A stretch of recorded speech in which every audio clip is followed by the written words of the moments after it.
Yeah, good evening, everyone.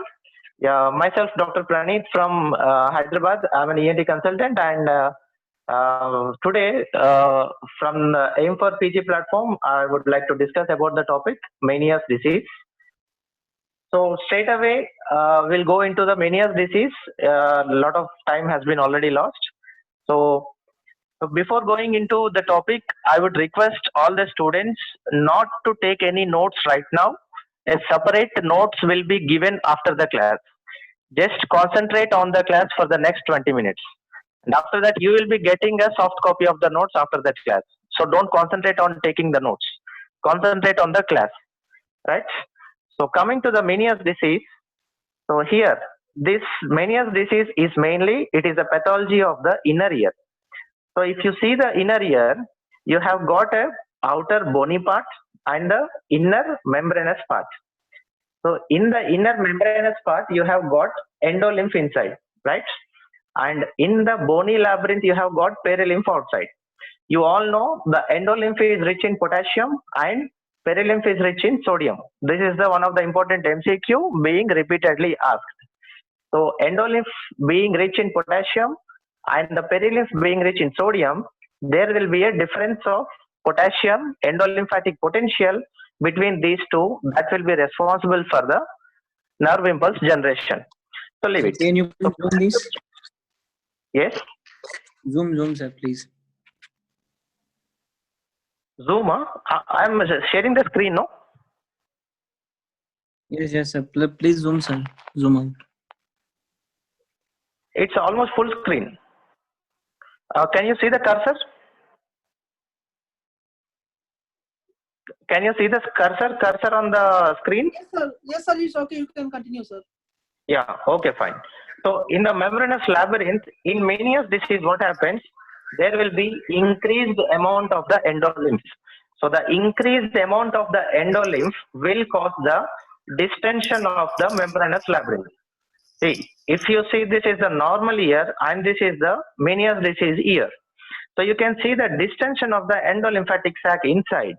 So you all know your cochlea is concerned with hearing and your vestibule part containing your saccule, utricle and the semicircular canals is concerned with the balance. So mainly in Meniere's disease, you will be having these two symptoms by the patient. The hearing loss because of the cochlear malfunctioning and vertigo because of the vestibular malfunctioning.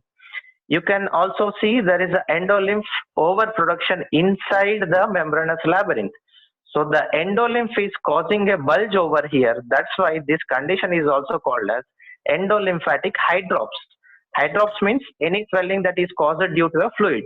So here, which is causing the swelling? That is your endolymph fluid. The fluid endolymph is causing your swelling inside. That's why it is endolymphatic hydrops. The same condition, hydrops fetalis like thing, where there is excessive amniotic fluid in your gynecology, right? So coming to the ear, you have three parts, right? Your external ear pinna, continuing into the auditory canal, tympanic membrane, and the middle ear, and then the inner ear, where you have the spiral cochlea connected to the vestibule part posteriorly. Your semicircular canals will be lying posteriorly, and all the nerve impulses will be carrying with the help of vestibular nerve from the vestibular part and cochlear nerve from the cochlear part. So the hearing from the cochlea through the cochlear nerve into the brain, and from the vestibule through the vestibular nerve into the brain. So this nerve, cochlear and vestibular, jointly called as vestibulocochlear nerve, your eighth cranial nerve, which is purely sensory, that carries both of your hearing sensation as well as your balance sensation. So coming to the inner ear, so you can see there is a spiral cochlea anteriorly connected to your vestibule, which contains your saccule and utricle, and then connected to your three semicircular canals, right? So if I take a cross section at the cochlear level, if I take a small cross section of the cochlea, and if I see the cross section of the cochlea will be like this. It will be having three chambers inside, scala vestibuli and scala tympani and the periphery, and scala media in the middle. This scala media is nothing but is a part of your, it's a continuation of your membranous labyrinth. Okay, So in the scala media part on the lateral wall, you will be having the stria vascularis, which is responsible for the production of the endolymph inside. And in the scala vestibuli and tympani part, you will be having the perilymph. So as there is the endolymph is being produced by the stria vascularis. In Meniere's, what happens? There is increased endolymph production by the stria vascularis. So what does it cause? It causes the increased amount of pressure on the surrounding parts. This is a closed sac, right? Membranous labyrinth is completely a closed sac, and the amount of fluid produced is equal to the amount of drained outside from the endolymphatic sac. But here what happens in Meniere's, there will be over excessive production of endolymph. So that will cause pressure even on your organ of Corti lying on your basilar membrane. So this is the basilar membrane on which your organ of Corti, which is the main basic structural and functional unit of your hearing. So that lies there. So in Meniere's, what happens when you take the organ of Corti separately and see, as in the membranous part, in the scala media part, there is increased endolymph, and this increased endolymph will cause increased amount of pressure on the sensory structure here. Your sensory structure has got these hair cells, inner hair cells and outer hair cells, and while you hear the sound, these hair cells are most important for generating the nerve impulses that are being carried by your auditory nerve or cochlear nerve inside. So what happens? Due to increased endolymph inside, when there is increased pressure on the organ of Corti, what happens? There is the nerve conduction is impeded.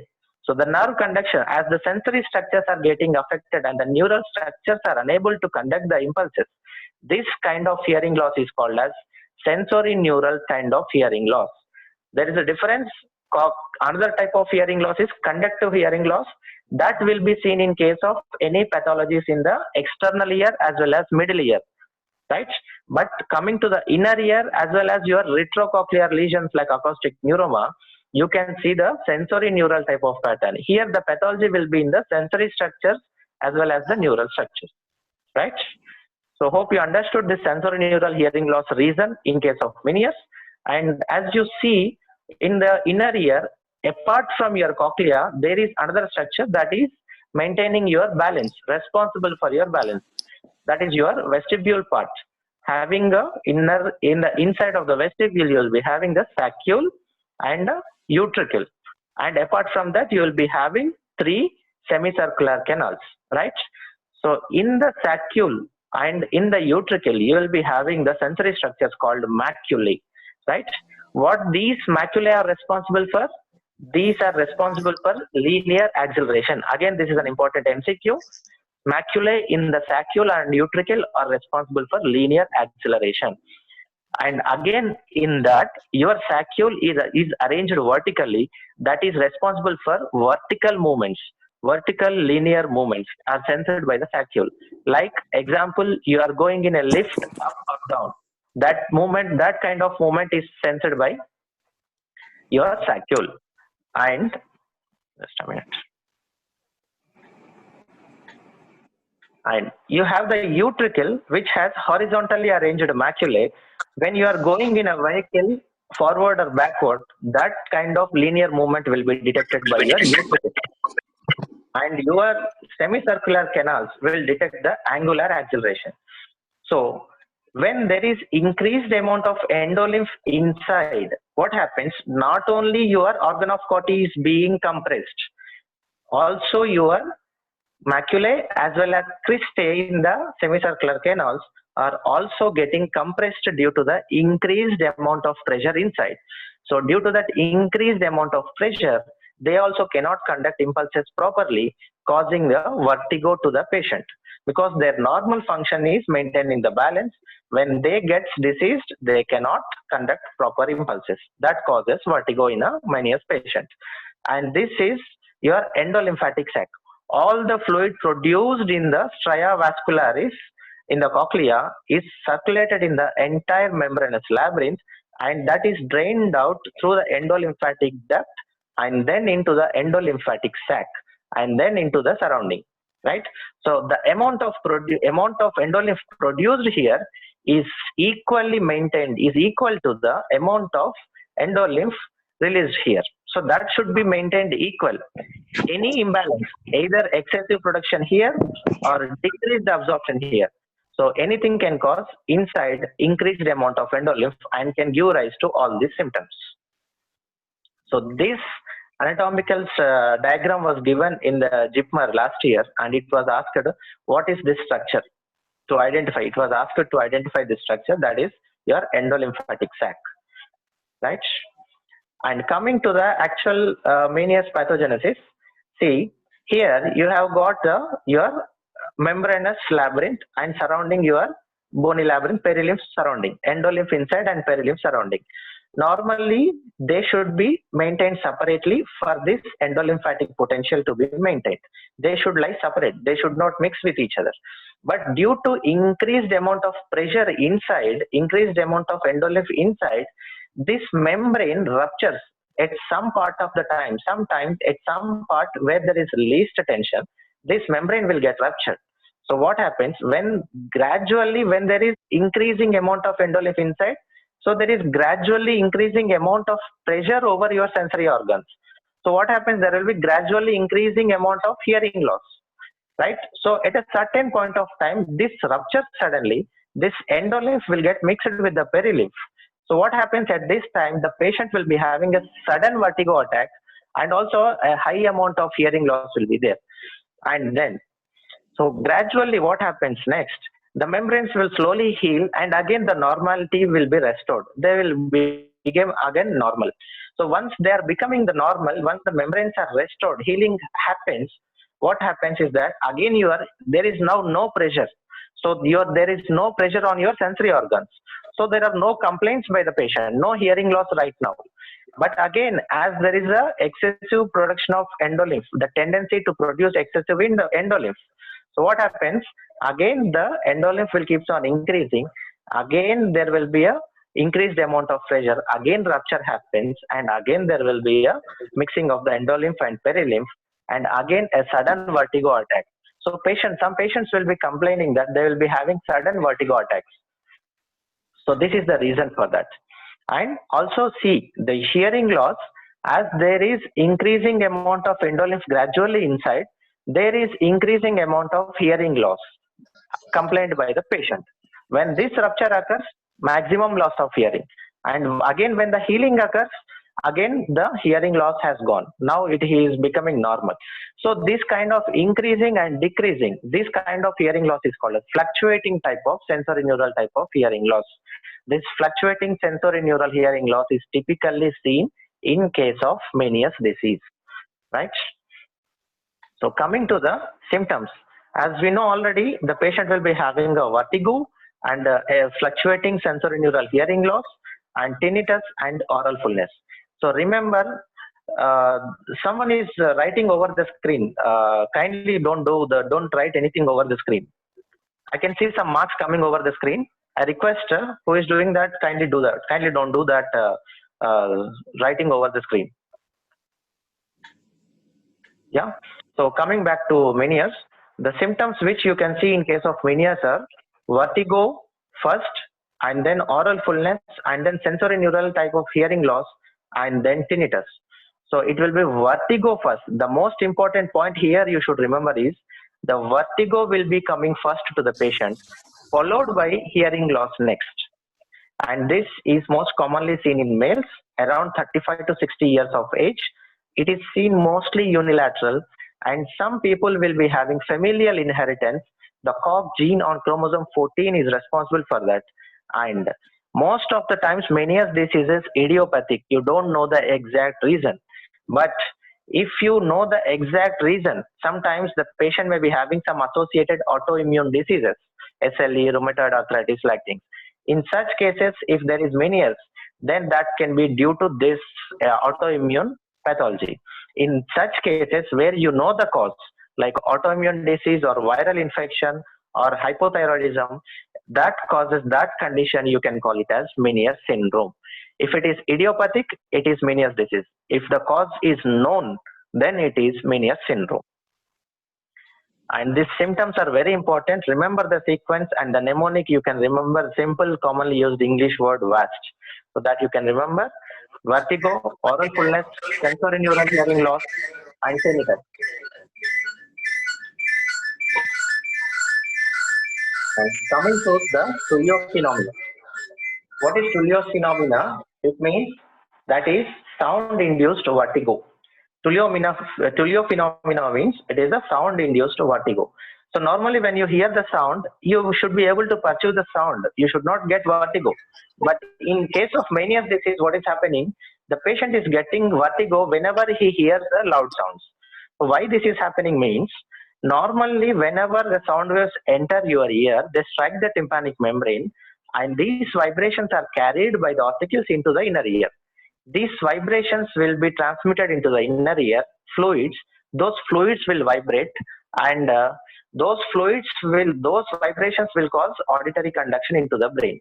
In case of Tullio's phenomena, the distended saccule, due to increased amount of endolymph, the distended saccule will lie near to the foot plate. So what happens, whenever the sound gets conducted, the foot plate vibrates. These vibrations are taken into the saccule part instead of going into the cochlea. So in saccule there are sensory organs of balance, so that those get irritated and the patient will feel vertigo. So that is why what is meant by your Tullio phenomena, that is called as Tullio phenomena means sound induced vertigo. And coming to the clinical examination, when you do otoscopy, absolutely it will be normal because there is no problem with the tympanic membrane. And if you do tuning fork test, they will show a sensorineural hearing loss type of pattern. Rini positive, Weber lateralized towards better ear, and absolute bone conduction will be reduced when compared to the examiner. So this is a pattern of sensorineural hearing loss. If it is conductive, Rini should be negative, Weber should be lateralized towards worse ear. That is conductive loss. But in here, you are having sensorineural pattern. And if you get a pure tone audiometry done, you can see the lower frequencies getting affected initially. See, these are the lower frequencies, 125 Hertz, 250 Hertz, 500 Hertz. So these low frequency sounds are heard at the apex, and gradually as you go to the middle frequencies, and if you go towards the basal coil of the cochlea, you will hear the higher frequencies. Initially, in case of Meniere's disease, this apex is affected first. So naturally, the apex, which is responsible for hearing low frequency sounds, so that low frequency sounds will be getting affected first. But as disease progresses, later on, the middle frequencies as well as the high frequencies will also get affected. So whenever a patient presents with vertigo and on pure tone audiometry, you see a low frequency hearing loss, suspect Meniere's in that case. And also other audiometries where you can see a dip in 2000 Hertz, that is in otosclerosis you can see. And if you see a dip at 4000 Hertz, that is seen in noise-induced hearing loss. These points will be given in the notes that will be provided to you on the website after the class. Okay. And the other investigations that you do generally to differentiate between Meniere's and other diseases are speech discrimination score, rollover phenomena, recruitment, CC score, tone decay, stapedial reflex, BERA. So all these we will discuss. And the glycerol test is important because here the main problem in the Meniere's is overproduction of the fluid endolymph. This glycerol is a dehydrating agent. Once you give glycerol, there will be a decrease in the amount of endolymph. So what happens naturally, there will be decrease in the amount of pressure inside, so that your sensory structures will start back functioning normal again. So that means there will be symptoms will be improved again. So this is a diagnostic as well as a prognostic test. And coming to the speech discrimination score, see, the simply saying speech discrimination score means how well a patient can discriminate his speech. That is speech discrimination score. Normally 90 to 100%. Most of the words the patient will be able to discriminate, or he will be able to repeat whenever we ask him to repeat. That means the normal scoring will be 90 to 100%. In case of cochlear lesions, it will be a little bit less, like in your Meniere's disease. And in case of retrocochlear lesions like acoustic neuroma, it will be very poor, somewhere around 30 to 40% even. And coming to the recruitment phenomena, this is typically seen in cochlear lesions like your Meniere's disease. Say this is the right ear and right normal ear and left diseased ear. This patient is having other than Meniere's disease. And this patient, if you see, this patient is having Meniere's disease. The right side is the normal ear and left side is the Meniere's disease ear. Here, if you see, if I give a 20 decibel sound to this patient, having a disease other than Meniere's disease. Left ear is having hearing loss. Here's approximately 20 decibels loss is there. If I give a 20 decibel sound, right ear is normal. So he will hear that sound as 20 decibel sound only. But coming to the left ear, as he's having 20 decibels loss, he will hear it as 0. When I give a 30, he's having 20 decibels loss. He will hear it as 10. 40 will be heard as 20. Likewise, there will be linear disparity. But if you see in case of Meniere's patient, see the right ear is normal here in this patient, left ear is got a Meniere's disease. See, if I give a 30 decibel sound, this ear is normal, so it hears the same 30 decibel sound. But if you come to left ear, due to some sensorineural hearing loss, it will hear it as a 0 decibel sound. But when I increase 10 decibels here, the diseased ear is hearing it as more than the 10 decibel difference.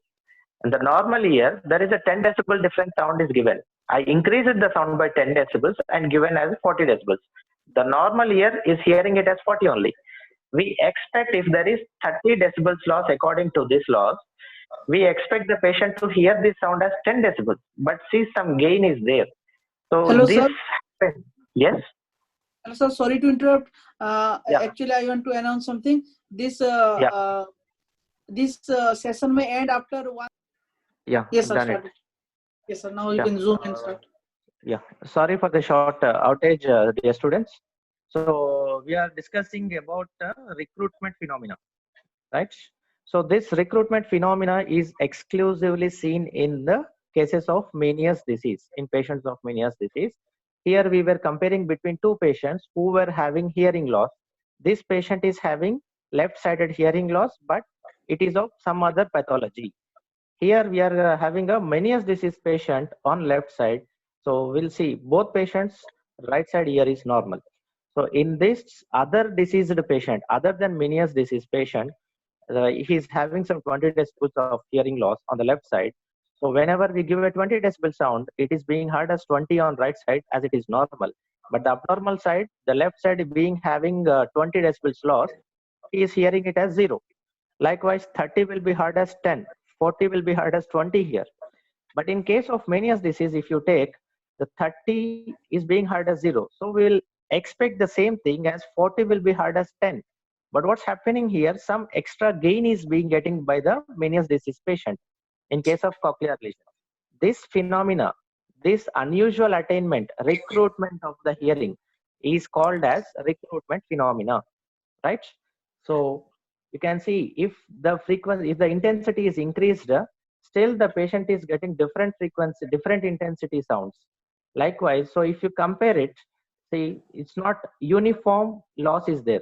There is for different intensities, different loss is there. So that's what is called as recruitment phenomena. And these patients are poor candidates for hearing aids.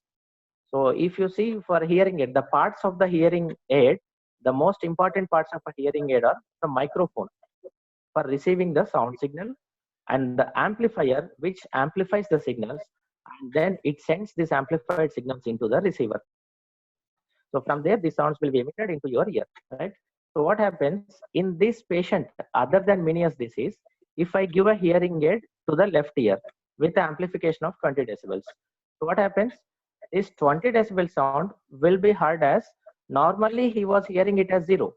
As I have given hearing aid of 20 amplification, the 20 will be added and he will hear it as the same 20 decibels.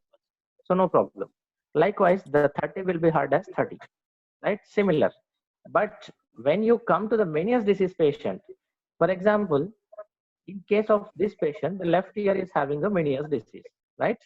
So, for example, if we suspect 30 decibels of loss over here, right?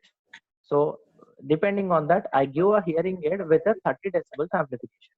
So, what does it do? This 30 heard as 0 on the diseased ear, and the hearing aid, as I have given, it will add 30. 30 plus 0 is 30. So, no problem here. But what happens next? If I give the 40 decibel sound, right ear is normal, it is hearing the same 40 decibel sound. But see, the left ear, normally it is hearing that sound as 15 decibels. So that I have here given a hearing aid with 30, right? So what is happening here? Again, this is not the same 40 is not being heard on the diseased ear, it is hearing more. Likewise, if I see for a same intensity sound, two different ears are hearing two different intensity sounds. So this won't be comfortable for the patient. At the same time, the same sound will be heard as two different sounds. This phenomena is called as diplophonia. Two different sounds will be heard at the same time, right? Likewise, similarly, your diplopia, where two different images will be seen at the same time in your eye. The same wise in your ear, two different sounds heard at the same time. That is your diplophonia. So, or diplacusis. You will call this phenomena as diplacusis event. And the other reason is the other causes like your paracusis. The paracusis is seen in case of otosclerosis, and diplacusis is seen in case of Meniere's disease, right?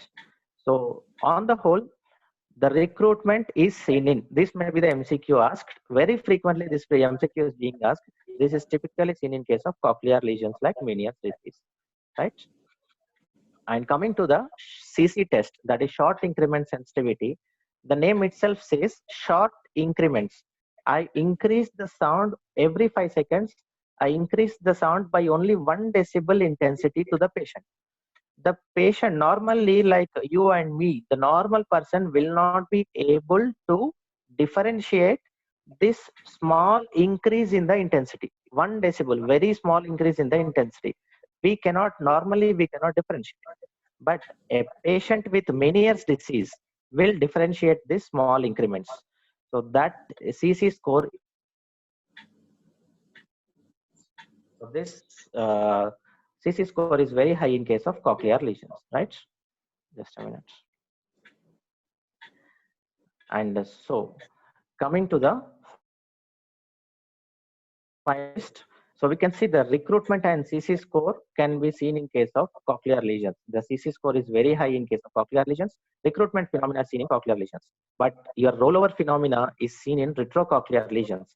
We will discuss this part when discussing about acoustic neuroma. As well as your tone decay will be retrocochlear lesions, right? And stapedial reflex is absent in case of retrocochlear lesions, and BERA will be abnormal in case of retrocochlear lesions, right? And coming to electrocochleography, the name itself says, see, electrical potentials in the cochlea are measured in the form of a graph.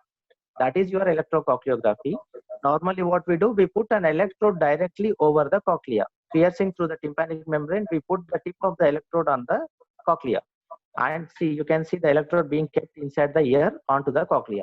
And we give a sound stimulus and we measure the electrical potentials generated inside the cochlea with the help of this electrode.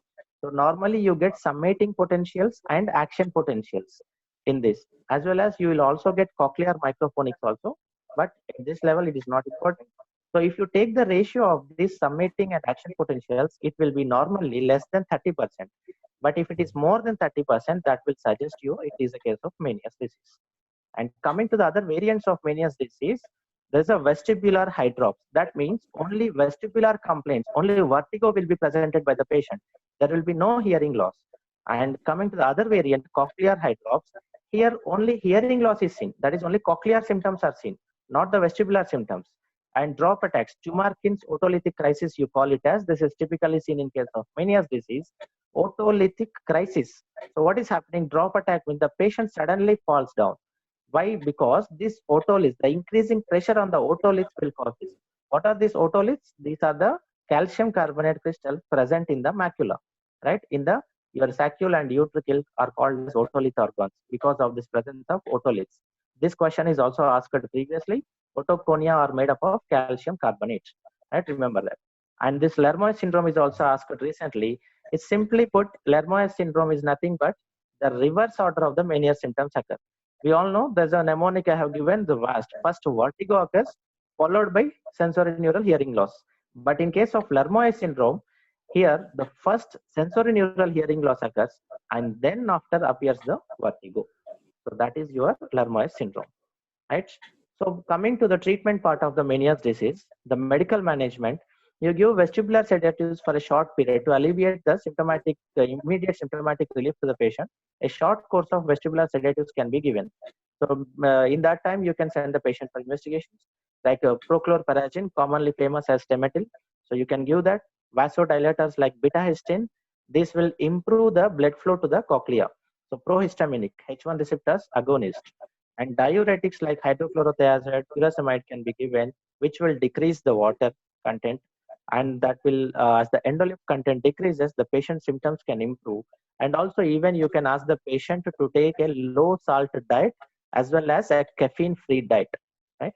And in case of allergens, if you find any allergic etiology, you can treat accordingly. And if hypothyroidism is found, you can treat that hypothyroidism accordingly, right? Coming to the chemical labyrinthectomy, you are doing a labyrinthectomy, means you are damaging the labyrinth chemically. That is chemical labyrinth. Which chemical you are giving here? Gentamicin. Why gentamicin? Because gentamicin is toxic to the vestibule part. It damages the sensory structures in the vestibule. So that is your, how you give to a syringe, you insert a long needle or a spinal needle and then give into the middle ear, keeping the tip of the needle in the region of the round window. So through the round window, slowly the drug diffuses inside and will damage the vestibular receptors like your macula and the crest. Other method is the microvic, Silverstein microvic. Maybe asked Silverstein microvic, the DNB exams, national board exams can ask this type of questions. So that's why I like to describe it here. In this case, you put a grommet tube first in the tympanic membrane, and the Silverstein wick is inserted through the grommet such that the tip of the wick is near the round window. So, and we will ask the patient to take the gentamicin drops in the morning and evening. So whenever he pours the drops inside, instead of the drops in his ear, through this wick, the drug will diffuse and it will go through the round window into your membranous labyrinth, and it will damage the receptors over here. So alleviating the symptoms of the vertigo, right? So this is also important, and vasodilators also the previously asked MCQ, remember. And coming to the surgical methods, there is endolymphatic sac decompression as well as shunt. Nothing to do the endolymphatic sac decompression because there is compression inside due to the increased endolymph content. If you decompress, if you just open the endolymphatic sac, it will get decompressed. So that's the procedure is called endolymphatic sac decompression. So if you, for it for you to do this endolymphatic sac decompression, you need to identify the endolymphatic sac first. So where it is found exactly, it is found, the landmark to identify it is called as the Donaldson line. NEET PG students, the Donaldson line will come as an MCQ for you. It is nothing but, see, you have done a cortical mastectomy now. This is post cortical mastectomy picture. Here is your external auditory canal, right? This is your posterior meatal wall, right? And this is the tegment. Here your middle cranial fossa will be there. And this is the posterior wall of the mastoid. That is your sigmoid sinus will lie over this bulge here, right? Down this bulge. The posterior cranial fossa over here. So what is Donaldson line is that this is the lateral semicircular canal and this is the posterior semicircular canal, right? See the difference in their planes, arrangement in their planes.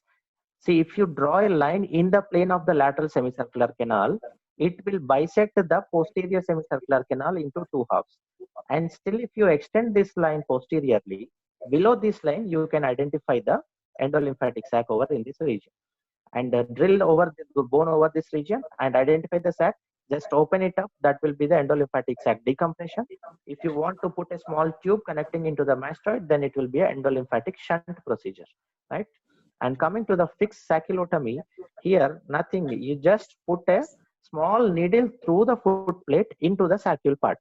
The needle is introduced through the foot plate into this saccular part, such that what happens, all the fluid inside will drain out through this puncture, right? So releasing the pressure inside.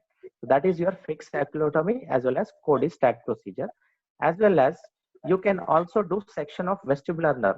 See, all the irritation, all the pressure related symptoms are being caused by the transmission of nerve impulses through this vestibular nerve. If you just cut this away, these impulses cannot be sent inside. So the patient will get relief from vertigo. So likewise also you can do section of vestibular nerve. And coming to the destructive procedures. Till now, whatever we have seen are the conservative. Here, we are not causing any damage to the cochlea. No hearing loss is there because of the surgical procedure. But in this destructive procedure like labyrinthectomy means you are completely damaging the inner ear. That means apart from vertigo, you are also damaging the cochlea. The ear will become dead. That means there will be hearing loss also. So this should be done in those patients who are also having no serviceable hearing. That means completely the hearing is lost. In such cases only you need to do this destructive procedure like labyrinthectomy. Of course, the two routes are transmastoid and transcanal. That means through the mastoid you can approach the inner ear, as well as directly through the canal also you can approach the inner ear. So this destructive procedure for Meniere's disease is, this MCQ was asked in AIIMS. And the latest discovery is the Meniere device, right? So this is the Meniere device. The patient will put the probe of the device into his ear, and the Meniere device will send some intermittent low pressure pulse waves.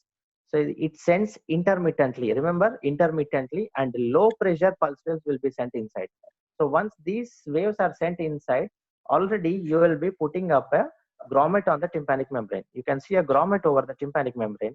Through this grommet, the intermittent pressure waves are sent into the middle ear and then there to the round window area. See, on the round window area, the pressure waves will be sent. So these low pressure waves will be putting pressure from the perilymph onto the endolymphatic sac, right, onto the endolymphatic membrane. So counter pressuring the pressure from inside. So likewise, there will be some improvement in the symptoms for the patient, but this device has not shown significant improvement recently, right? So it is a discovery, but hasn't given yet good results, right? So this is about Meniere device. Remember, intermittent low pressure pulse therapy. So with this, we end the topic Meniere's disease, and I thank the organizers for giving me this opportunity. Remember, Meniere's disease, there is the probability of getting 1 to 2 questions definitely. This is completely a conceptual, physiological, concept-based subject. So I thought of giving it without any notes. Notes will be provided to you separately as a soft copy. Okay. So I thank you all. Thanks a lot, sir, for your very nice and interactive session. It was very awesome, sir. And students, you can follow sir's YouTube channel is also there. I'll be showing just now. I'm showing it. Where is it? Website URL.